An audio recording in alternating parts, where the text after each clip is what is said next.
এবারে জন্মদিনে বড়ি বেগমকে চমকে দেওয়ার একটা উপায় বার করেছি। উজির, বলো তো দেখি কি উপায়? নবাবের সাজিশের হদিশ পাওয়া আমার বুদ্ধিতে নামুমকিন। বেশক বহুত বড়িয়া কোনো মতলব আছে। এবারে বেগমের জন্মদিনে বিরাট একটা উৎসব করব। সারা দেশ থেকে মহান মহান অতিথিদের নিয়ে আসা হবে। দুনিয়ার সেরা সেরা খাবার, সেরা সেরা গাইয়ে, সেরা সেরা বাজিয়ে, সেরা সেরা নাচিয়ে রাতকে দিন করে দেবে এমন রোশনাই। রেস্ট নাই। কি বললে? বহুত বড়িয়া আপনার সোচ, লেকিন মাফ করবেন হুজুর, রাজকোষের অবস্থা খুবই খারাপ। উৎসব করার মতো তো রেস্ট নাই জাহাপানা। কোনো কথা শুনতে চাই না। আমি হলাম গিয়ে বাংলার নবাব। আমি আনন্দ হই হুল্লোড় করবো না তো কে আর করবে? একদম ঠিক জাহাপানা, কিন্তু কর বসিয়ে টাকা তোলো। সব কিছুতেই কর বসানো আছে জাহাপানা। হাসি কান্না ছাড়া আর কোনো কিছুতেই কর বসানো যে বাকি নেই। তার ওপরেই কর বসাও। হাসি কান্নার ওপর কর? না, শীতকাল আসছে, বসাও বসাও কর হাঁচির ওপর। হ্যাঁ, হাতির ওপর কর? বসাও। ওরকম মুখ করে আছো কেন? যদি না পারো তো বলে দাও, আমি অন্য উজির নিয়োগ করব। আমি আজই ঘোষণা করে দিচ্ছি, এবার থেকে হাতির ওপর কর দিতে হবে। হ্যাঁ, তো জানাব, এতে প্রজারা যদি ক্ষুব্ধ হয়? আরে বাবা, প্রজাদের কাজই তো মাঝে মাঝে ক্ষুব্ধ হওয়া। তা ঠিক হুজুর। আমাকে কদর করে এমন কিছু সন্ডা আছে, তাদেরকে কাজে লাগাতে হবে। বহুত খুব জাহাপানা। তাহলে হাঁচি গোনার লোকের ব্যবস্থা করে নি। ওই সন্ডারাই হাঁচি গুনবে। ওদের স্বেচ্ছাসেবক হিসেবে নিয়োগ করো। বহুত খুব জাহাপানা। সব জায়গায় লোক পাঠাতে শুরু করো। তবে কৃষ্ণনগরে বেছে বেছে লোক পাঠাবে। আর মনে রেখো, ওখানে গোপাল আছে।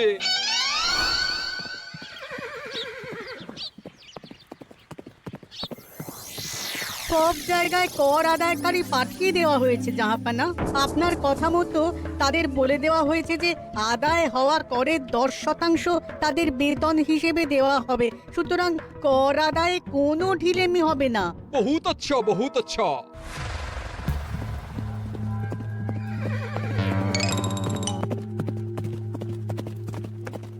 হ্যাঁ, তুমি ঠিক পড়েছো তো মন্ত্রী? হাঁচির উপরে কর? বলেন তো, আর একবার পড়ছি মহারাজ। আসলে এটা নবাবই মশকরা। আমাদের নবাব যে খুবই রসিক মানুষ তা তো আমরা দেখেছি। বারবার কৃষ্ণনগরের সঙ্গে রসিকতা করতে গিয়ে হাঁড়ি ফেটে রস একেবারে মাখামাখি হয়েছে, আর সারা গায়ে পিঁপড়ে ধরেছে।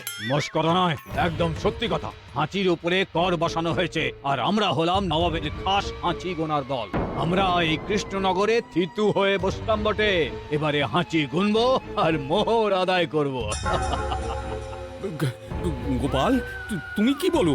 সর্দার, তোমাদের এখানে আসা একেবারেই লোকসান হয়েছে। কেন মশাই? আচ্ছা, আপনি গোপাল? না না, আপনার কোনো কথাই শুনবো না।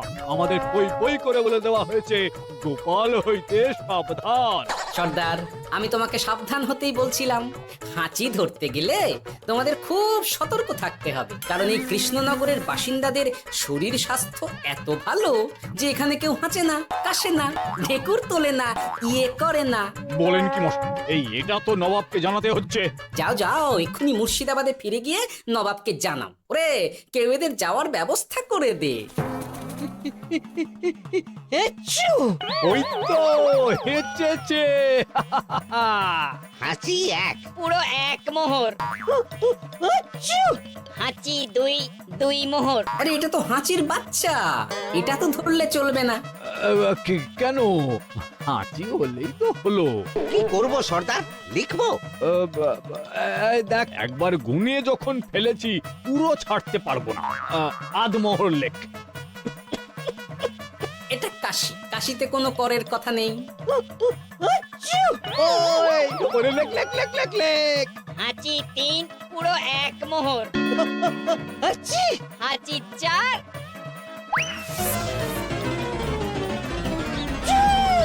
হাঁচি পাঁচ, লেখো। হাঁচি ছয়,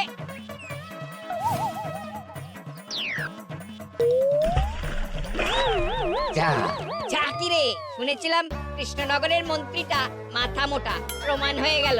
জল থেকে উঠবে যখন ঠান্ডা লেগে হাঁচি তো আরো বাড়বে। জলে বুড়ুবুড়ি উঠছে, বেটা জলের তলায় তলায় হাঁটছে, হাঁটছি সাত। এখনো তো ফিরলো না, বেলা গড়িয়ে দুপুর হয়ে গেল। ভাববেন না রাজামশাই, আমরা যারা যারা এখানে এসেছি সবাই ধড়িবাজ লোক, মন্ত্রীর হাঁচি নিংড়ে নিয়ে ফিরবে। ছি ছি ছি ছি ছি ছি ছি ছি ছি। কি হলো গোপাল? আমরা কৃষ্ণনগরের প্রবাদ প্রতিম আতিথেয়তার অসম্মান করেছি মহারাজ। কেন? কিভাবে? কখন? এখন মহারাজ, এখন এনারা সেই সুদূর মুর্শিদাবাদ থেকে এসেছেন, আর আমরা এতক্ষণ শুধু অন্য কথাই বলে চলেছি, এনাদের আপ্যায়নের ব্যবস্থা করিনি। তাই তো। মহারাজ, আপনি ব্যস্ত হবেন না। এই কে আছো? শোনো, এদের রাজ অতিথিশালাতে থাকার বিশেষ ব্যবস্থা করো। এদের খাবার যাবে মহারাজের পাকশাল থেকে। এদের সব সুবিধে অসুবিধে দেখার জন্য দাস দাসী নিযুক্ত থাকবে। এই চলো হে চলো। আরে দাঁড়াও সর্দার, হ্যাঁ বলুন। তোমাদের তো আবার গোপালের কথা শোনা বারণ। আমার ব্যবস্থায় বোধহয় তোমরা থাকবে না। বাদ দিন তো, আসলে ভয় ছিল আপনার বুদ্ধিকে, আর ভয় নেই। কেমন আগু পিছু বিচার না করেই বলে ফেললেন এখানে কেউ হাঁচে না। বুঝে গেছি, আসলে গোপাল হলো গল্প। এই চলো হে চলো, ও বড্ড খিদে পেয়েছে। প্রহরী, এই সর্দারের দলের বাকি লোকগুলো এলে এদেরকেও অতিথিশালায় নিয়ে যেও। হ্যাঁ, আচ্ছা। এ কি গোপাল, এই রক্তচোষাগুলোর জন্য তুমি রাজনিবাস আর রাজভোগের ব্যবস্থা করে দিলে? গোপাল কার পক্ষে মহারাজ? এতক্ষণ গোপালের সব কাজ তো কৃষ্ণনগরের বিপক্ষে গেল। বটেই তো, আমি মনে মনে গণনা করে দেখলাম গোপালের শুল যোগ শুরু হয়েছে। আগামী 1 যুগ ধরে গোপাল যেখানে থাকবে সেখানে রাহুর প্রকোপে দুঃখ দারিদ্র মহামারী একসঙ্গে এসে ধরা পড়বে। মহারাজ, গোপাল কখনো কৃষ্ণনগরের খারাপ ভাবেনি। সে যখন ওই রক্তচোষাদের রাজভোগে রাখার ব্যবস্থা করেছে, তখন বুঝতে হবে এর মধ্যে একটা ঘোরতর পেঁচ আছে। গোপালই তাহলে বলুক, কি পেঁচ? মহারাজ, মানুষ বিলাসের সুযোগ পেলে কাজ ভুলে বিলাসেই ডুবে থাকে। কত সম্রাট মহাসম্রাট বিলাসিতায় ডুবে কত সাম্রাজ্য মহাসাম্রাজ্য ভেঙে টুকরো করেছে। এরা তো নবাবের পাঠানো কিছু মূর্খ বালক মাত্র মহারাজ। এদের রাজভোগে ডুবিয়ে দিলে হাঁচির কথা কি এদের মনে থাকবে?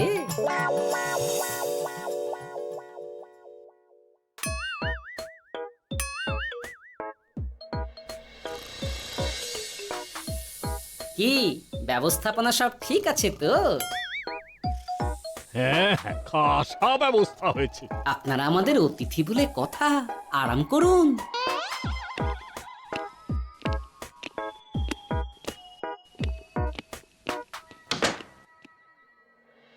বিজ্ঞানী, তোমার এই দুমুখ আয়না আবিষ্কার তোমার জীবনের সেরা কাজ। একদিক দিয়ে আয়না, অন্য দিক দিয়ে কাঁচ। কেউ জানতেই পারবে না যে তার উপর নজর রাখা হচ্ছে। অনবদ্য অনবদ্য। মহারাজের জয় হোক। কিন্তু মহারাজ, এই কৃতিত্বের মূল ভাগীদার আমাদের মন্ত্রী। তাই নাকি? হ্যাঁ মহারাজ, মন্ত্রীর দুমুখ কাজকর্ম দেখেই দুমুখ আয়নার কথা আমার মাথায় আসে। মুখ সামলে কথা বলো বিজ্ঞানী। ওরা শুনতে পাচ্ছে। যা চেঁচালেন 20 ইঞ্চির দেওয়াল ভেদ করে ওদিকে চলে যাবে কথা। এই কে যেন কাকে মুখ সামলে কথা বলতে বললো? ওই ওই বাইরে কেউ বলেছে। এই তোমরা সবাই শোনো, অতিথিদের যেন আদর যত্নের ত্রুটি না হয়। আমি আর যাই, কাল সকালে আসবো, কেমন? গোপালকে নিয়ে নবাব আর উজির যেমন ভয় দেখিয়ে দিয়েছিল, গোপাল কিন্তু সেরকম নয়। এই তোরা কি বলিস? না না না না না না, গোপাল একটু ওই হাবা গোবা আছে দাদা। দেখো দেখি কেমন বুক পেতে দিয়েছে। এবার ওদেরই বুকে বসে ওদেরই দাড়ি ওপরাবো। গোপালের জবাব নেই, ঠিক সামলে দিল। মহারাজ, এই প্যাঁচটা আমার মাথাতেই এসেছিল, কিন্তু ওই যে নাকে মাছি ঢুকে গিয়েই সব বরবাদ হয়ে গেল। মহারাজ, এই পরিকল্পনা যদি মন্ত্রীর মাথাতে আগে এসে থাকে, তাহলে এদের মন্ত্রী আমার চেয়ে ভালো করে সামলাতে পারবেন মহারাজ। বটেই তো, এই দায়িত্ব আমি নিলাম মহারাজ।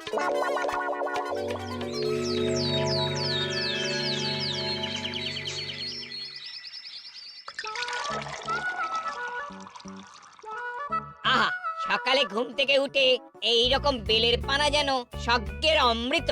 আছে আছে, আরো আছে। পানীয়, খাদ্য, আরাম, আয়েস, যত চাও তত পাবে। এ কি আপনি গোপাল কোথায়? মহারাজ বিবেচনা করে দেখেছেন যে মহামান্য অতিথিদের পরিচর্যার ভার গোপালের মতো একজন ভাঁড়ের পক্ষে বহন করা সম্ভব নয়, তাই এই দায়িত্ব আমাকে দেওয়া হয়েছে। কিন্তু কোনো কিন্তু নেই সর্দার, আমি যে খানা পিনা নাচা গানা আমোদ আহ্লাদের ব্যবস্থা করেছি দেখে তুমি চমকে যাবে। দেখা নয় বিজ্ঞানী, এবার শুধু কাজের সময়। কাল মন্ত্রীর উপর ওদের ভার ছেড়ে দিয়ে কৃষ্ণনগরের যে সর্বনাশটি করেছো, কোনো কাজ করে আর সেটিকে সামলানো যাবে না। হ্যাঁ, আহা, তোমার দেখছি মন্ত্রীর উপরে একটুও আস্থা নেই। ঠিক কি প্যাচ করছো বলো তো? প্যাচের কথা পরে হবে, তোমাকে যত তাড়াতাড়ি সম্ভব হাঁচির ওষুধ আবিষ্কার করতে হবে। হাঁচির ওষুধ? হ্যাঁ, হাঁচির ওষুধ। ওভাবে দেখছো কি বন্ধু? তোমাদের কাজের সব দায়িত্ব এখন আমার কাঁধে। তোমরা আমোদ করবে আর আমি কর আদায় করে তোমার হাতে এনে তুলে দেব। সর্দার, এর মধ্যে একটা চাল আছে মনে হচ্ছে। কি আর আমি বুঝিনি। এখন কি করবে? বিশ্বাস করে আদায় উসুলের ভার এর উপরে ছেড়ে দেবে? পাগল নাকি? মন্ত্রী মশাই, বলো বন্ধু। বলছিলাম আর দেরিতে কাজ কি?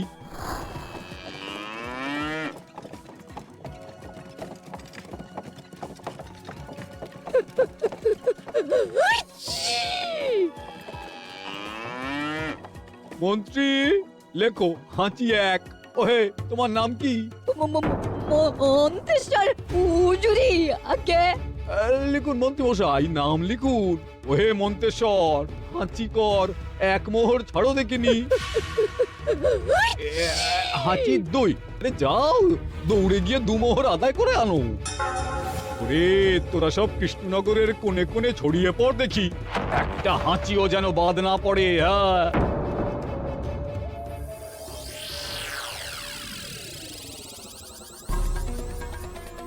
এটা হুজুরে আলা বর্ধমান, খাম্বাস এবং কৃষ্ণনগর থেকে। চমৎকার চমৎকার। তাহলে গোপাল কিছু করতে পারেনি, আমাদের যুব শক্তি কৃষ্ণনগরকে পুরো নিংড়ে নিয়ে আসছে। মহারাজ কৃষ্ণচন্দ্রের একটা আবেদন আছে জানাব। এই হাঁচি করের 30% যদি ওই রাজ্যকে দেওয়া যায় তাহলে আদায় উসুল আরো ভালো হবে। ওরা বলেছে যে আপনি যদি 30% দেন তাহলে কর আদায় একেবারে জান লড়িয়ে দেবে। মঞ্জুর মঞ্জুর। আর একটা আর্জি আছে হুজুর, কৃষ্ণচন্দ্র কদিন বাদে নবাবকে কৃষ্ণনগরে আমন্ত্রণ জানিয়েছে। কেন? কৃষ্ণনগরের নবাব এবং তার উন্নয়ন উপলক্ষে এক মহোৎসব হবে। সেই সঙ্গে শহরে থাকা ইংরেজদের কাছেও নবাবের সৈন্য বলের এবং নবাব ও কৃষ্ণনগরের মধ্যে পারস্পরিক ভ্রাতৃত্বের সম্পর্কের বার্তাও পৌঁছে দেয়া যাবে। নবাবের অধীনস্থ রাজারা নবাবের শত্রু, এই রকম একটা ধারণা থেকে ইংরেজরা ইদানিং বেপরোয়া হয়ে উঠেছে, তাতে লাগাম উঠবে। বহুত খুব, মঞ্জুর মঞ্জুর মঞ্জুর।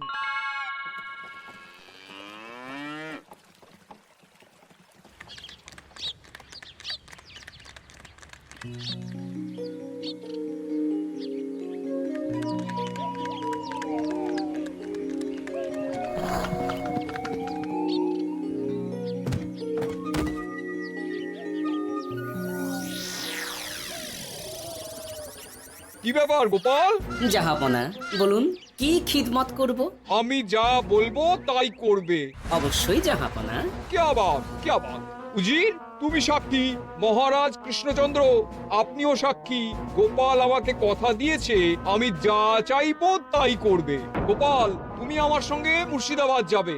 এখন থেকে আমার দরবারের বিদূষক হিসেবে থাকবে, কেমন? ওরে ওরে ওরে ওরে ওরে, তোরা বাজনা বাজা। এখন থেকে গোপাল আর কৃষ্ণনগরের নয়, গোপাল মুর্শিদাবাদের। চড়ছে বাজা। কি হলো? হুজুর, মনে হচ্ছে আপনার সৈন্যদল হাঁটছে। হ্যাঁ?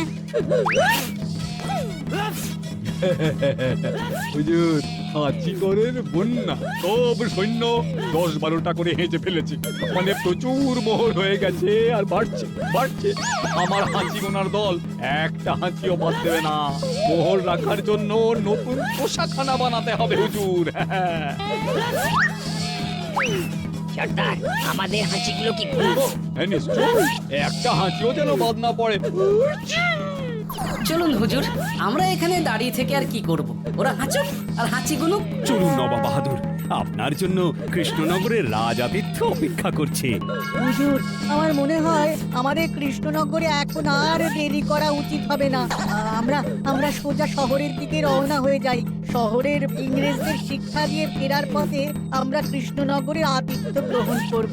সে কি মহারাজ, নবাবের মতো কর্তব্যপরায়ণ ইনসানকে তার কর্তব্য পালনে বাধা দেবেন না। আমরা ওনার শহর থেকে ফেরার অপেক্ষায় থাকবো। ঠিক ঠিক, আমার এক্ষুনি শহরে যাওয়ার দরকার। ইংরেজরা সব নিয়ম কানুন ভেঙে চুরে যা ইচ্ছে তাই করতে আরম্ভ করেছে। বুঝি, সৈন্যদের ডাক দাও, চলো রওনা হই।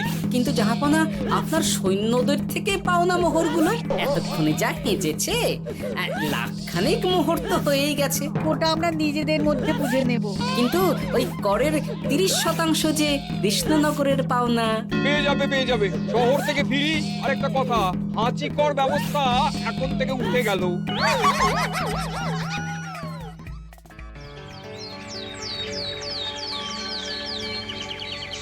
মহারাজ, কিভাবে গোপাল ভাঁড় মহাশয় নবাবের উন্মাদের মতো জারি করা ওই হাঁচিকর থেকে আমাদের সকলকে রক্ষা করেছেন তা আমরা সকলেই জানি। সমাজের তরফ থেকে তাই গোপালকে সামান্য উপহার। ওহ গোপাল, সত্যি তোমার জবাব নেই। কিছুই হতো না যদি না বিজ্ঞানী ওই হাঁচি চূর্ণ আবিষ্কার করত। এই উপহারের অর্ধেক কিন্তু বিজ্ঞানী। সবই তো বুঝলাম, নবাবকে সৈন্য সহ নিমন্ত্রণ থেকে সৈন্যদলকে হাঁচি চূর্ণ মাখানো চাঁদোয়ার তলায় ঢোকানো পর্যন্ত, কিন্তু চাঁদোয়া থেকে হাঁচি চূর্ণ ঝরে পড়লো কি করে সেটাই তো বুঝলাম না। এটা তুমি বলো বিজ্ঞানী। শব্দের বাতাসে কম্পন তৈরি হয়। গোপালের হাততালিতে আমার ঘরের শাড়ি থেকে হাঁচির জন্য ঝরে পড়েছিল। এখানে চাঁদোয়া থেকে ঝরে পড়েছিল বাজনার শব্দে। কি ব্যাপার বিজ্ঞানী, তুমি এখন ছেলে খেলা করছো? হাঁচির ওষুধ হয়ে গেছে। হয়ে গেছে? মূল উপাদান তামাক, গোলমরিচ আর আলকুশির গুঁড়ো। কাজ হবে? হাততালি দাও। হাঁচ! কাজ হলো। ব্যাপারটা কি হলো? ওই শাড়িটাতে হাঁচি চূর্ণ মাখানো আছে। তোমার হাততালির শব্দের কম্পনে ঝরে ঝরে পড়েছে। একবার নাকের কাছে এলে পিঁপড়ের থেকে পিশাচ হাঁচতেই হবে। হাঁচতে হবেই হবে। নবাব যদি বাজনা বাজাতে না বলতো। আমাদের বাজনদাররা তৈরি ছিল মহারাজ। যাক, সবই ভালোই ভালোই মিটে গেল। যার শেষ ভালো তার সব ভালো। ব্যাস, এখন শুধু একটাই কাজ বাকি। নবাবের কাছ থেকে করে 30% বাবদ পাওনা মোহর মুর্শিদাবাদে গিয়ে নবাবের কাছ থেকে তুমি নিয়ে আসবে। আচ্ছা মহারাজ। হাসির রাজা, জ্ঞানের রাজা, রসিক রাজা।